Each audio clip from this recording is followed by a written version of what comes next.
damn story, just venting in general about like the music industry and like how much money they get from Spotify streams and like how much money they put into it, and like, you know, if you don't pay off with your advance on one record, and then they start eating into the merch, and it's just like all this other noise. But like, you got to think about yourself as a businessman, and like, while Sapient doesn't pay me for these to pimp it, I'm paying for photos and symbol bags. All of those are deductions, and I think a lot of people don't know that. And it's like, you take your, you know, easy 1040 form, you take your W-2, and you post that shit, and you're happy with your $750 because it's free.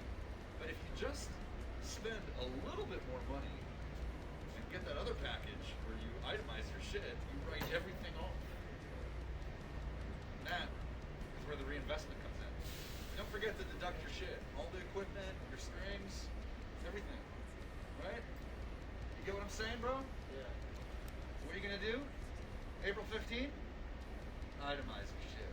Like, I love the branding and the marketing and like the logos and the stickers and the printing stuff, and you know, and you find out like playing your instrument is really like a very small part of it. You know, it's like the band is actually the performing piece, but there's so much else that goes into the whole thing, and like coordinating with all the schedules and stuff. But I mean, these are things that like I never even thought about when I was like getting into punk and hardcore. Like, I didn't realize like how much of a business it is. And you know, the first bands that I got into as far as like heavy music is concerned was like Slayer and Pantera and Metallica, Megadeth, like the greats, right? And then I remember I got this Ozfest Live, the CD with like Ozzy's hologram on it.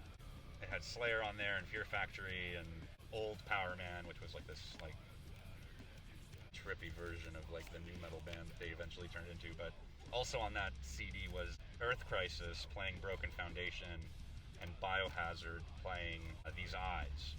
Those were songs that like had awesome riffs and like killer grooves and were like totally different what I was listening to up until that time. And I think that was those were like my first two hardcore records. Biohazard's Mataleo and Earth Crisis's Gomorrah Season Ends. And this is like before I even understood what like straight edge was and like all that other stuff was. And then I obviously through that I discovered Victory Records, and that's where I got one of my all-time favorite releases, Snapcase's Progression Through Unlearning.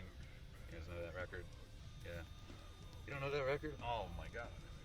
So Progression Through Unlearning is just this incredible, like a huge moment in hardcore, and that's kind of where I started getting into all this. And